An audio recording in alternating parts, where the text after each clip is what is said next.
الحمد لله رب العالمين والصلاة والسلام على سيد الأنبياء والمرسلين وعلى آله وصحبه أجمعين. أما بعد،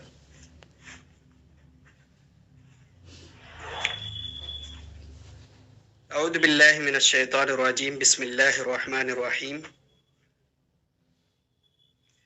وذكر فإن الذكرى تنفع المؤمنين.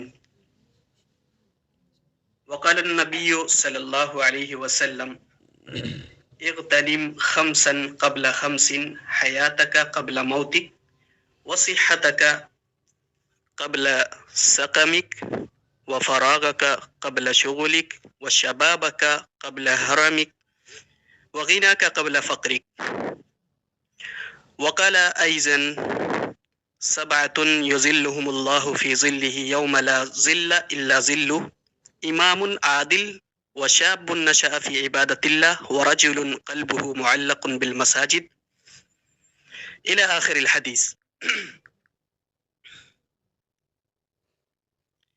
محترم سامعین و سامعات، سب سے پہلے تو میں مبارکباد پیش کرتا ہوں جو بھی اس پروگرام میں جڑے ہیں کہ اللہ تبارک و تعالیٰ نے ان کو توفیق دی کہ وہ علم سے فائدہ اٹھائیں، کچھ سیکھیں اور کچھ سنیں اور سنانے کا موقع دیں.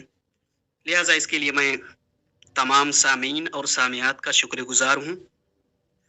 لہٰذا آپ سب نے دیکھا ہوگا آج کا جو پروگرام ہے وہ موجودہ دور کے اعتبار سے نہایت ہی بہترین اور بڑا ہی حسن انداز میں جو ہے اور بہترین ایک طرح سے جو ہی عنوان ہے جس کو چنا گیا ہے آج کے اس خطاب کے لیے، اور بڑے ہی مختصر انداز میں، کیونکہ کافی وقت جو ہے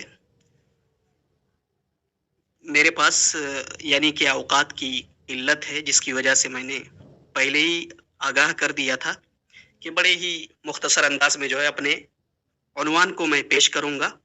اور عنوان جیسا کہ آپ سب نے دیکھا ہے، ایڈوائس آف دا سلف ٹو دا مسلم یوتھ، یعنی سلف کے جو وصیتیں ہیں نوجوانوں کے نام پر، جو اسلاف کے ہمارے اسلاف نے جو وصیتیں کی ہیں، تو وہ وصیتیں کیا ہیں؟ ایسے تو ہزاروں وصیتیں ہیں، ساری وصیتیں نہیں بیان کی جا سکتی ہیں، اور آپ سب نے کافی جو ہے سنا ہوگا اس تعلق سے کہ اسلاف کی بہت سارے وصیتیں ہیں اور بہت سارے ایسے خیر کی وصیتیں ہیں. لیکن یہاں میں چند ایک جو ہے آپ کے سامنے نشاندہی کروں گا جو ہمارے لیے یقیناً خیر ثابت ہو اور ہمارے لیے بہتر ہو. میں اسے ہی جو ہے آپ کے سامنے بیان کروں گا اور امید ہے انشاءاللہ تعالی ہم سب کے لیے مفید ہو اور سب کے لیے جو ہے خیر کا باعث بنے.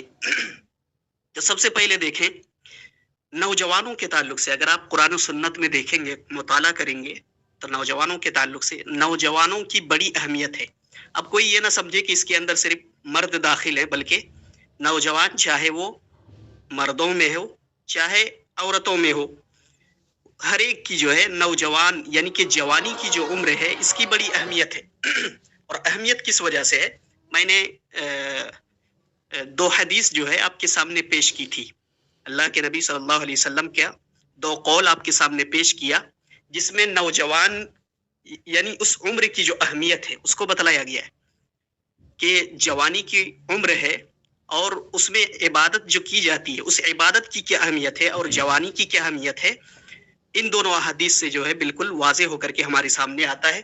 سب سے پہلے تو آپ جان لیں کہ اللہ کے نبی صلی اللہ علیہ وسلم نے اس لیے پوری عمر کو جو ہے یعنی کہ اس امت کی جو عمر ہے اوسطاً عمر اللہ کے نبی صلی اللہ علیہ وسلم نے 60 سے 70 سال بتلایا.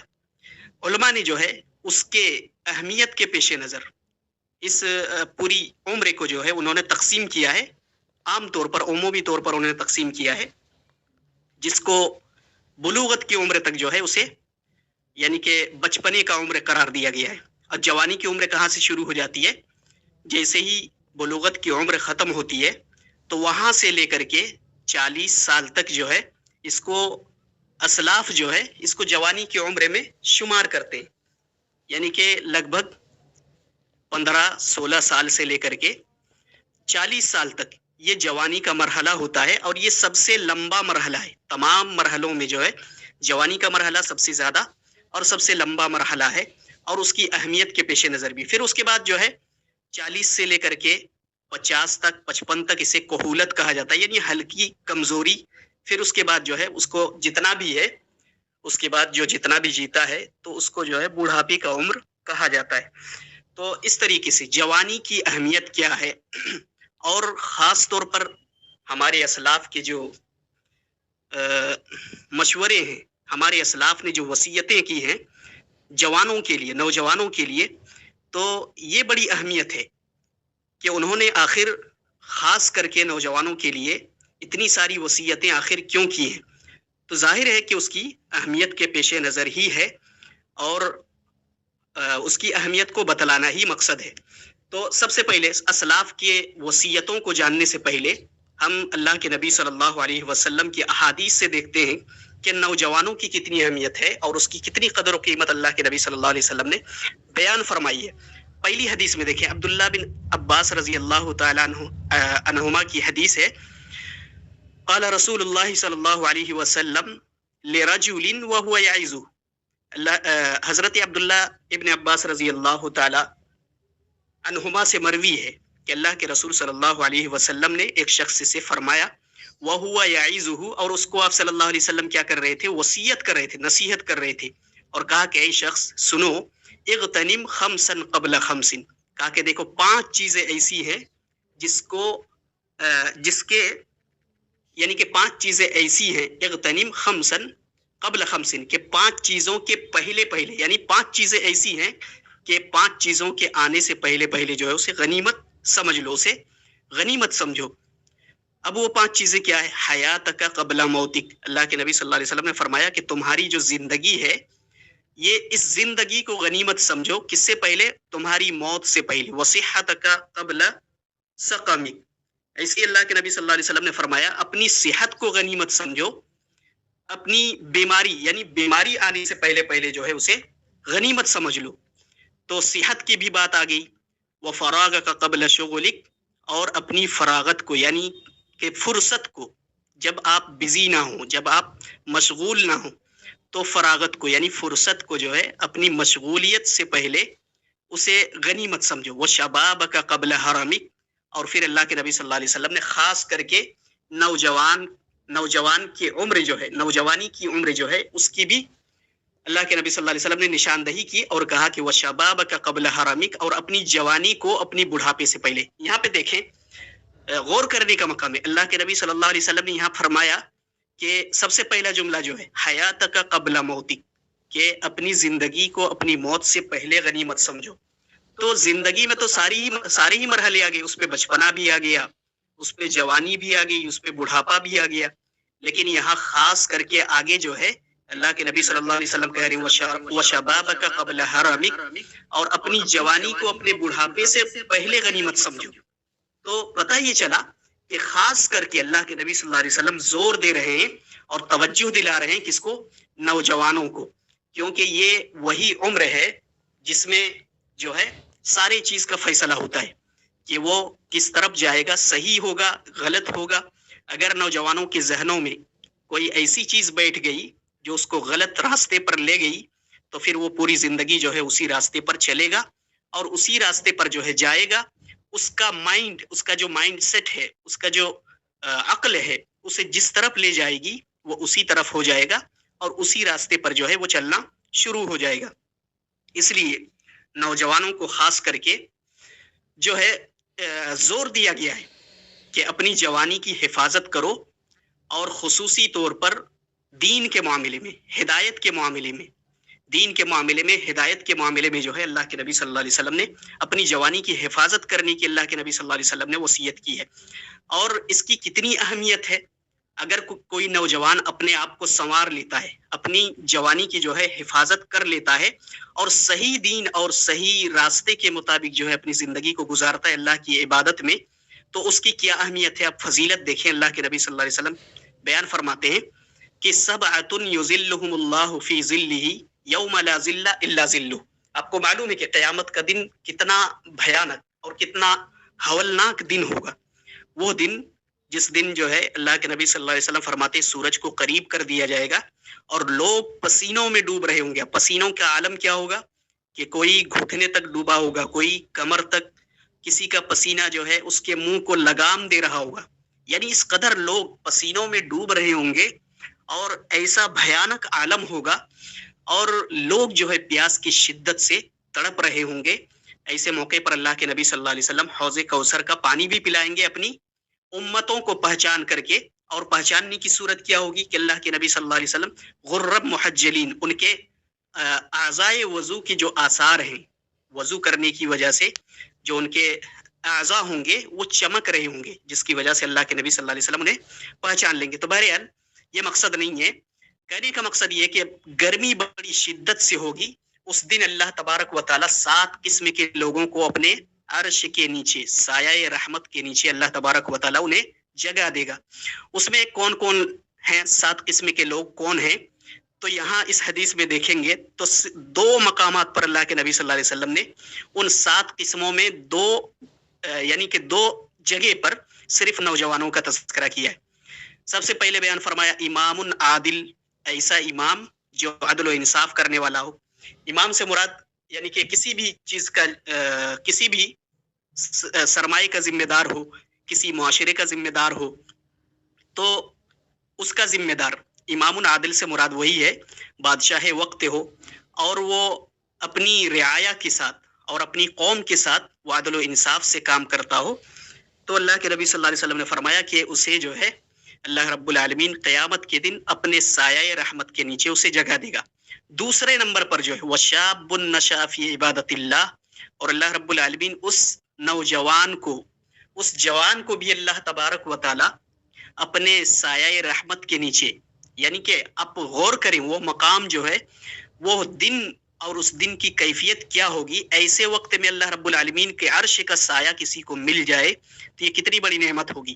تو پہلے ان احوال کو جو ہے, وہ جو حولناکیاں ہوں گی, ان کو اپنی ذہن میں رکھتے ہوئے آپ ذرا سوچیں کہ اس دن اگر آپ کو اللہ رب العالمین سایہ دے دے اور وہ سایہ آپ کو نصیب ہو جائے تو کتنی بڑی خوش نصیبی ہوگی. تو اللہ کے نبی صلی اللہ علیہ وسلم فرما رہے کہ اس نوجوان کو بھی اللہ تبارک و تعالیٰ کا عرش کا سایہ نصیب ہوگا. شاب نشأ فی عبادت اللہ, جس کی جوانی اللہ کی عبادت میں گزری ہو. تو کتنی بڑی جو ہے یہ سعادت کی بات ہے. پھر آگے اللہ کے نبی صلی اللہ علیہ وسلم نے فرمایا وَرَجُلٌ قَلْبُهُ مُعَلَّقٌ بِالْمَسَاجِدِ, ایسے شخص کو بھی جس کا دل مسجد سے ہمیشہ لگا رہتا ہے, ایک نماز پڑھی دوسری نماز کے لیے انتظار میں لگا رہتا ہے, اس کو بھی اللہ تبارک و تعالیٰ دے گا. وَرَجُلَانِ تَحَابَّا, ایسے ہی آگے جو ہے اور بھی ذکر کیا, اور اس کے بعد جو ہے ایک اور نوجوان کا تذکرہ کیا کہ کوئی ایسی منصب والی عورت, رجل دعته امرأة ذات منصب وجمال فقال انی اخاف اللہ, اس شخص کو بھی, اس نوجوان کو بھی اللہ تبارک و تعالی قیامت کے دن عرش کے سائے کے نیچے جگہ دے گا, جس کو کوئی عورت, کوئی حسب و نسب والی, منصب والی, کوئی خوبصورت یا ایسی حسن و جمال والی کوئی عورت اسے دعوت گناہ دے اور اسے بلائے, اور وہ نوجوان کیا کہے انی اخاف اللہ, میں اللہ سے ڈرتا ہوں. تو اللہ تبارک و تعالی اس کے اس تقوی سے اتنا خوش ہوتا ہے کہ قیامت کے دن چاہے وہ مرد ہو چاہے عورت ہو, اللہ تبارک و تعالی اسے قیامت کے دن اپنے عرش کے سائے کے نیچے جگہ دے گا. تو یہ اہمیت ہے. بہرحال میں یہ ساری چیزیں جو بتلایا یہ اہمیتیں ہیں. اللہ کے نبی صلی اللہ علیہ وسلم نے نوجوانوں کی اور نوجوانوں کی عمر کی جو عبادت ہے اور اس کی جو اہمیت ہے, ان دونوں احادیث سے آپ اندازہ لگا سکتے ہیں. اب دیکھیں کہ ہمارے اسلاف نے خاص کر کے نوجوانوں کو کیا نصیحتیں کی ہیں اور ہمیں کن چیزوں سے منع کیا ہے, کن چیزوں سے اللہ کے نبی صلی اللہ علیہ وسلم نے ہمیں روکا ہے. تو یہ ساری چیزیں اب دیکھیں گے. یہ تو اہمیت ہے. اب اپنی اہمیت آپ سوچیں, ان احادیث کی روشنی میں آپ اپنی اہمیت کا اندازہ لگائیں کہ کتنی اہمیت آپ کے اندر ہے. اللہ کے نبی صلی اللہ علیہ وسلم نے آپ کو کتنا اہمیت دیا ہے اور آپ کو اپنی جوانی کے تئیں کتنا فکر مند ہونا چاہیے, اس تعلق سے جو ہے سوچنے کی ضرورت ہے. اور ہمیں اس تعلق سے آگاہ رہنے کی یعنی محتاط رہنے کی ضرورت ہے۔ تو اب دیکھیں اسلاف نے جو ہے اسی لیے نوجوانی کی جو عمر ہے، یہ جو مرحلہ ہے، اس مرحلے کی اہمیت کے پیش نظر ہمارے اسلاف نے بڑی ہی قیمتی نصیحتیں جو ہے نوجوانوں کو کیے ہیں، اور نوجوانوں کو خاص کر کے جو ہے مخاطب کرتے ہوئے انہوں نے نوجوانوں کو وصیتیں کی ہیں، اور انہیں اللہ تبارک و تعالیٰ کے دین کی طرف رغبت کرنے، ایسے ہی نیکیوں میں بڑھ چڑھ کر کے حصہ لینے، ایسے ہی دین کے خاطر خدمت کرنے، ہر چیز میں جو ہے انہیں بڑھ چڑھ کر کے حصہ لینے کی انہوں نے وصیتیں کی، اور ایسے ایسے جملے انہوں نے کہا ہے کہ جس سے ان کی حوصلہ افزائی ہو، اور ایک طرح سے وہ جذباتی انداز میں جو ہے وہ اللہ تبارک و تعالیٰ کے دین کی طرف بڑے جذباتی میں وہ جذبات نہیں ہونے چاہیے جیسے کہ آج کل کے نوجوانوں کے اندر جذبات پائے جاتے ہیں۔ ابو الاحوص رحمۃ اللہ علیہ، ابو الاحوص یہ ہمارے اسلاف میں سے ہیں، بڑے ہی بزرگ تھے ابو الاحوص رحمۃ اللہ علیہ، اس سے مروی ہے، یہ بیان کرتے ہیں کہ ان کے جو استاذ تھے ابو اسحاق امر السبیعی رحمۃ اللہ علیہ، کہتے ہیں کہ اے نوجوانوں اپنی جوانی سے خوب فائدہ اٹھاؤ، مجھے دیکھو شاید ہی مجھ پر کوئی ایسی رات گزری ہو جس میں اللہ کے کلام کی 1000 آیت تلاوت نہ کرتا ہوں، بلکہ میں تو سورہ بقرہ ایک ہی رات میں پڑھ لیتا ہوں، 4 حرمت والے مہینوں کے روزے بھی رکھتا ہوں، نیز مزید ہر ماہ کے 3 روزوں کے ساتھ سوموار اور جمعرات کے روزے بھی کبھی نہیں چھوڑتا۔ پھر اللہ کے کلام کی آیت، اللہ تبارک و تعالیٰ کے یعنی کہ کلام کی کتاب اللہ کی آیت تلاوت کرتے، وَأَمَّا بِنِعْمَةِ رَبِّكَ فَحَدِّثْ، کہ اللہ تبارک و تعالیٰ کی جو نعمت ہے، اللہ رب العالمین نے جو نعمتیں ہمیں عطا کی ہیں، فحدث اسے بیان کرو۔ تو یہاں ابو الاحوص وہ بیان کرتے ہیں کہ نوجوانوں کے تعلق سے کہ دیکھو کہ میں ایسی کوئی رات نہیں گزرتی ہے کہ جس میں 1000 آیت کی تلاوت نہ کرتا ہوں۔ واضح رہے کہ یہ 1000 آیت کی جو حصر ہے یعنی شمار ہے، یہ ضروری نہیں ہے کہ وہ 1000 آیت کی تلاوت کرتے تھے، لیکن یہاں نوجوانوں کو ایک طرح سے جو ہے ابھارنا مقصود ہے۔ حضرت ابو الاحوص رحمۃ اللہ علیہ کا یہاں نوجوانوں کو ان کے جذبات کو ابھارنا مقصود ہے کہ وہ کس طریقے سے نیکیوں میں بڑھ چڑھ کر کے حصہ لیتے تھے، جس سے ہمیں وصیت ملتا ہے، جس سے ہمیں پیغام ملتا ہے کہ ہمارے اسلاف جو ہے کس طریقے سے نیکیوں میں بڑھ چڑھ کر کے حصہ لیتے تھے، اور آج ہم ہیں کہ آج ہمیں جو ہے ایک آیت کی تلاوت کرنے کی بھی ہمیں فرصت نہیں ملتی ہے، نہ تو نماز ہے، نہ روزہ ہے، نہ ذکر ہے، نہ تلاوت ہے۔ لہٰذا تو اسی لیے جو ہے ہمارے اسلاف نے یہ وصیتیں کی ہیں، اور ان اقوال سے، ان باتوں سے جو ہے ہمیں اندازہ لگانا چاہیے، اور ہمیں اپنے آپ کو جانچنا چاہیے اور پرکھنا چاہیے کہ ہمارے اسلاف کے مقابلے میں ہم کہاں ہیں اور کہاں کھڑے ہیں، اور ہماری عبادات ہمارے اسلاف کے مقابلے میں کتنے کم ہیں، اور کتنا ہم ان میں جو ہے دلچسپی رکھتے ہیں۔ ایسے ہی اسی طریقے سے جو ہے اور بھی بہت سارے ایسے اقوال ہیں۔ حماد بن زید رحمۃ اللہ علیہ، حماد بن زید رحمۃ اللہ علیہ، یہ بھی ہمارے اسلاف میں سے بڑے ہی متقی اور پرہیزگار ہیں۔ وہ بیان کرتے ہیں کہ حماد بن زید رحمۃ اللہ علیہ کہتے ہیں ہم انس ابن سیرین رحمۃ اللہ علیہ کی تیمارداری کے لیے گئے۔ تیمارداری یعنی کہ ان کی باز پرسی کے لیے، جیسے بیماری میں جو عیادت کے لیے جاتے ہیں، تو بیمار تھے لہٰذا ان کی عیادت کے لیے گئے، تو انہوں نے ہمیں نصیحت کرتے ہوئے کہا کہ اے نوجوانوں، اللہ سے ڈرو، جن سے حدیثیں سیکھتے ہو انہیں خوب اچھی طرح جانچ کر لیا کرو، انہیں خوب اچھی طرح سے جانچ لو، اس لیے کہ حدیثیں تمہارا دین ہے۔ یہ دیکھیں، یہ بڑی ہی اہم اور بہترین وصیت ہے حماد بن زید رحمۃ اللہ علیہ کے طرف سے، اور انہوں نے جو ہے اسے بیان کیا ہے تاکہ نوجوانوں میں جو ہے اس پیغام کو عام کیا جائے۔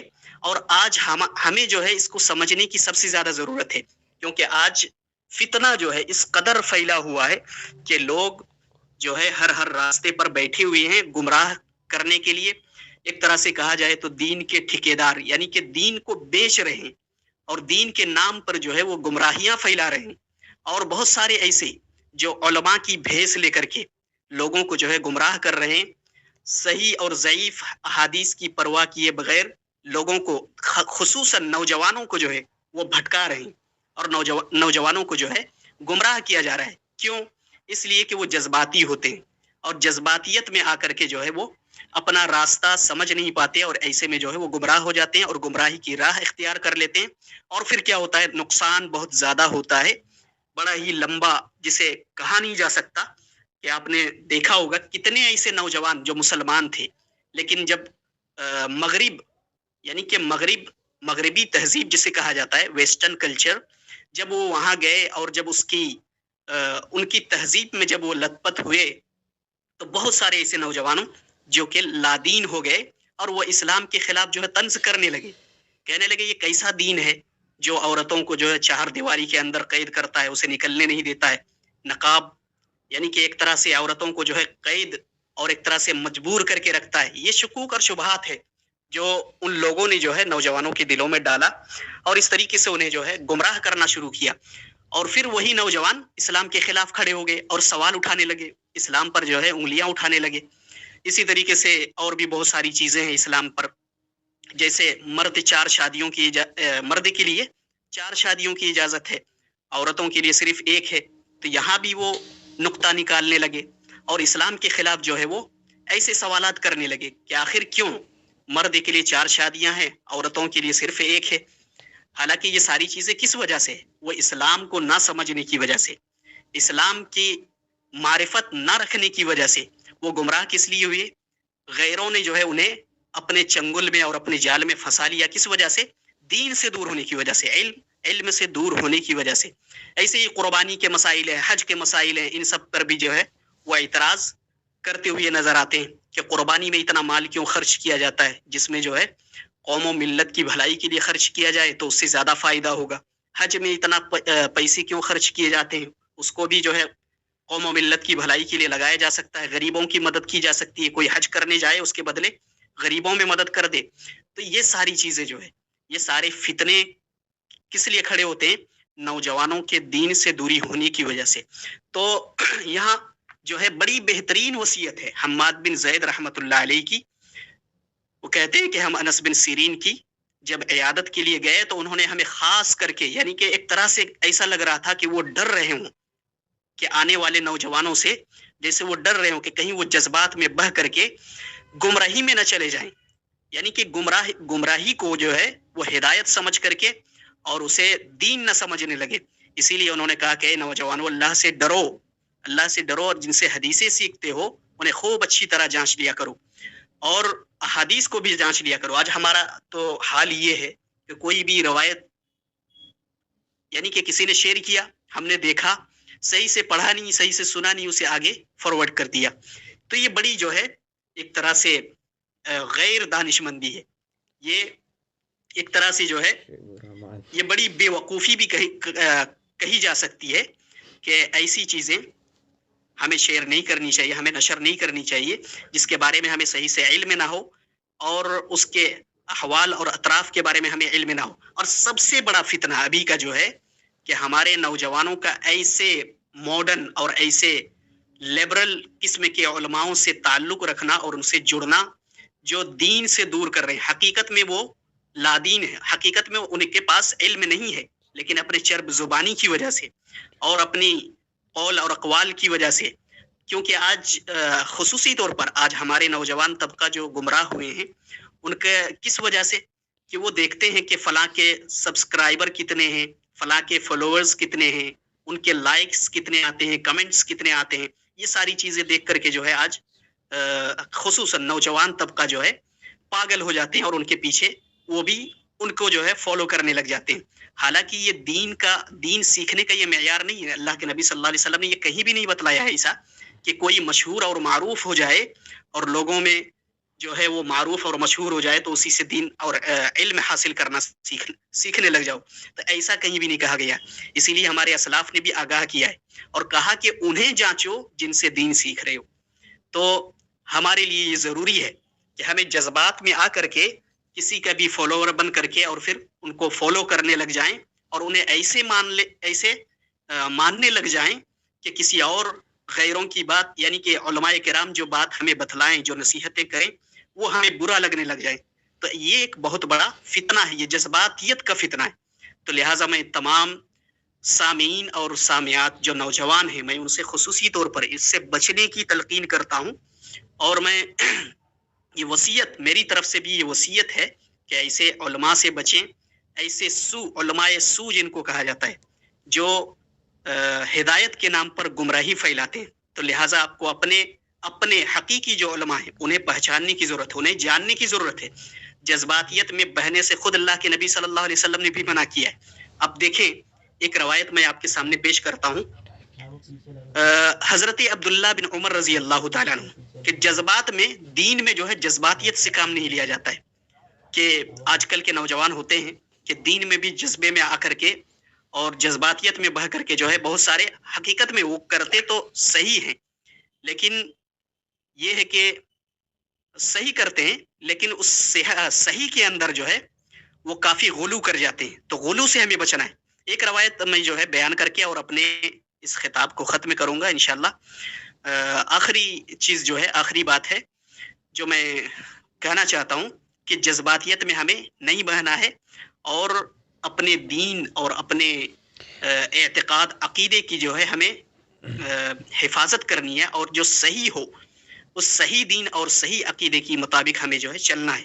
تو جذبات میں نہیں بہنا ہے. اس کی دلیل کیا ہے؟ عبداللہ بن عمر رضی اللہ تعالیٰ عنہ اللہ کے نبی صلی اللہ علیہ وسلم کے پاس آئے اور کہا، یا رسول اللہ فی کم اقرأ القرآن، کہا کہ کتنے دن میں قرآن کو ختم کروں؟ اللہ کے نبی صلی اللہ علیہ وسلم نے فرمایا فی سلاسینہ، کہ ایک مہینے کے اندر 30 دن میں جو ہے تم اسے ختم کرو.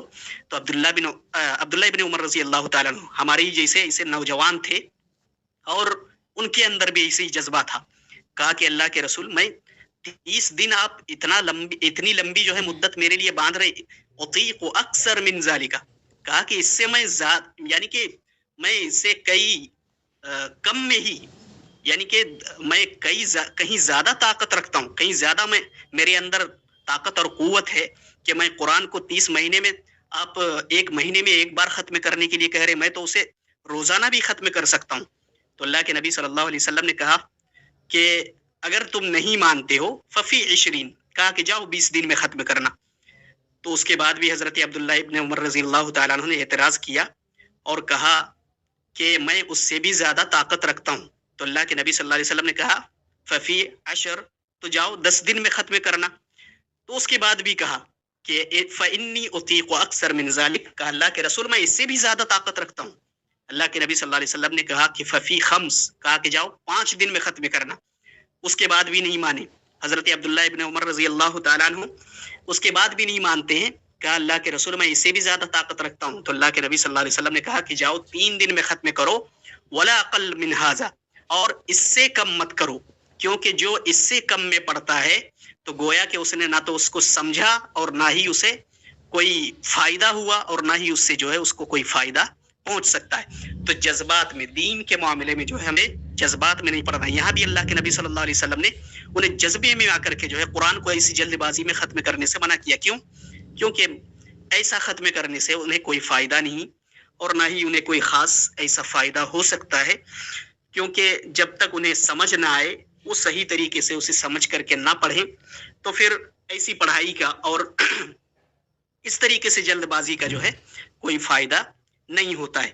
تو جذبات میں، اس حدیث سے، اس روایت سے ہمیں کیا پتہ چلا؟ جذبات میں ہمیں نہیں بہنا ہے، اور جب بھی دین سیکھنا ہے تو سب سے پہلے ہمیں ان کے بارے میں جان لینا ہے جس سے ہم دین سیکھ رہے ہیں، جس سے ہم قرآن و سنت سیکھ رہے ہیں، جس سے ہم دین کا علم حاصل کر رہے ہیں. تو سب سے بنیادی چیز جو ہے اسے جاننے کی ضرورت ہے کہ کس سے ہم دین سیکھ رہے ہیں، کس سے دین لے رہے ہیں، اور پھر جو سیکھے ہیں اس کے بارے میں بھی تحقیق اور جستجو ہونی چاہیے. اور یہی میری جو ہے آج کی سب سے بڑی نصیحت ہے جو نوجوانوں کے نام پر ہے. اور میں دین کے نام پر جو جذبات میں بہتے ہیں، میں خاص کر کے تمام سامعین اور سامعات سے گزارش کرتا ہوں کہ دین کے معاملے میں جو ہے بڑے محتاط رہیں، کیونکہ آج فتنوں کا دور ہے، اور ایسے وقت میں جو ہے بڑے بڑے فتین دین کے نام پر جو ہے وہ گمراہی پھیلاتے ہیں. اور خصوصاً وہ نوجوان طبقہ جو پڑھے لکھے نہیں ہوتے ہیں، تو وہ بڑی جو ہے آسانی سے ان کے جالوں میں پھنس جاتے ہیں، ان کی مکاریوں میں آ جاتے ہیں، اور پھر اپنا دین اور اپنا ایمان جو ہے گنوا بیٹھتے ہیں. اور پھر نتیجہ یہ ہوتا ہے کہ وہ شرک اور کفر کے دلدل میں پھنس جاتے ہیں اور انہیں شعور تک نہیں ہوتا. وَهُمْ لَا يَشْعُرُونَ کے تحت وہ شعور تک نہیں رکھتے، حالانکہ ان چیزوں کو وہ اچھا سمجھ رہے ہوتے ہیں، لیکن حقیقت میں وہ گمراہی ہے. تو یہی آج کی جو ہے نصیحت ہے. اسلاف کے بہت ساری ایسی جو ہیں وصیتیں ہیں ہمارے لیے، جس کو آپ پڑھیں گے تو آپ کو معلوم ہوگا کہ کتنی بہترین بہترین جو ہے انہوں نے ہمارے لیے وصیتیں کی ہیں. لیکن بس یہ چند جو ہے ہمارے لیے کافی ہے، اگر ہم اس پر عمل کریں تو انشاءاللہ ہمارے لیے مفید ہوگا.